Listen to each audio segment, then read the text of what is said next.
चण्याची भाजी आहे। आता सध्या चण्याच्या भाजीचं सीझन पण आहे।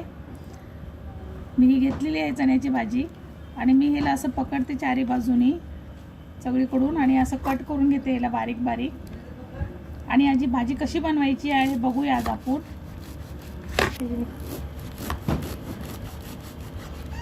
मी अशी खालती फळी घेतलेली आहे लाकडाची, कठीण बरोबर जमत नाही बरोबर हे कापायला। ही भाजी माझी कापून झालेली आहे। आता आपण बघूया या भाजीला कशी फोडणी घालतात ते।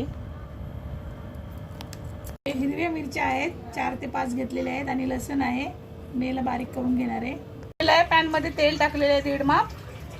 तेल गरम झाले की मी कांदा टाकणार आहे। एक कांदा आहे हा, कांद्याला भाजून घेते, मीठ टाकते। जेव्हा आपण हिरव्या भाज्या बनवतो तेव्हा मीठ थोडंसं कमी टाकायचं, का ते शिजल्याच्या नंतर खूप कमी होतात।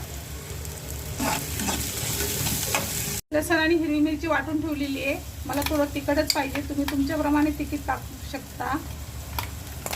त्याला पण थोडंसं परतवते,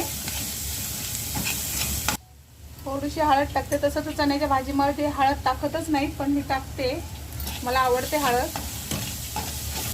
हे चण्याची भाजी बघा साफ झालेली आहे आणि चण्याच्या भाजीला धूत पण नसतात, का तर धुतल्याच्या नंतर हिची सगळी चव जात असते, म्हणून हिला धुवायचं नसते आणि बारीक चिरून घ्यायची बस।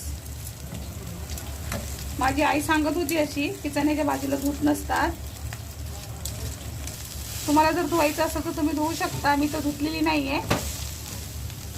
मी मिक्स केलं आणि वरतून असं ताट ठेवणार आहे आणि त्याच्यामध्ये पाणी टाकणार आहे। 1 ग्लास पाणी ठेवलेले आहे आणि खालती गॅस थोडंसं 1 मिनिटासाठी फास्ट देणार आहे बस। हे बघा माझी भाजी झालेली आहे, असं वाफेने पाणी सुटून जातं, सगळं ताटातलं पाणी खाली पडतं वाफ होते तेव्हा।